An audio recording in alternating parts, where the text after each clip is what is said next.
नमस्कार मित्रमैत्रिणींनो, आज मी तुम्हाला या पिकलेल्या आंब्याच्या कोळीपासनं अशी अनोखी रेसिपी सांगणार आहे।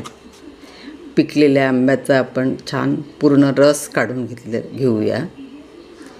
अगदी मी 4 आंबे घेतले आहेत।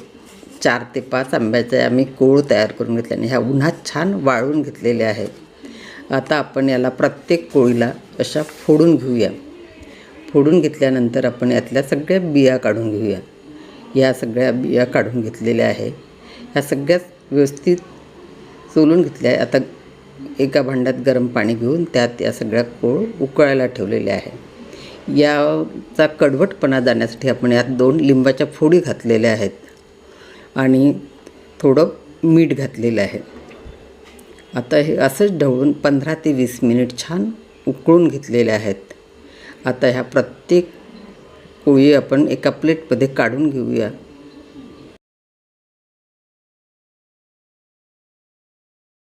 थंड झाल्यानंतर आपण या पूर्ण जाडसर किसणीने याचा किस तयार करून घेऊया।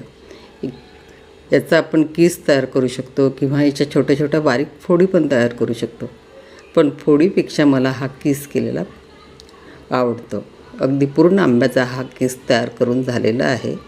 याला कमीत कमी 2 दिवस उन्हात वाळवून घ्यायचा आहे।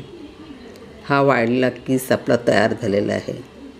आता आपण हा किस एका भांड्यामध्ये अर्धा चम्मच तूप घालून त्यात किस घालूया। हा किस मंद आचेवर पूर्ण छान लालसर होतपर्यंत परतून घेऊया। आता आपण सुरुवातीलाच यात थोडं मीठ घातलेलं होतं, त्याच्यामुळे आता आपल्याला मीठ फार कमी आणि चवीपुरतंच घालावं लागेल आणि पूर्णतः छान ढवळून घ्यावं लागेल। अगदी व्यवस्थित ढवळून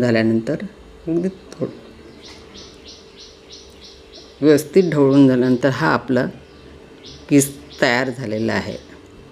आपण हा किस असाही खाऊ शकतो आहे किंवा आपण सोफ सुपारीच्या डब्यामध्ये हा किस आपण ओवा, सूप यांच्यासोबतसुद्धा खाऊ शकतो आहे।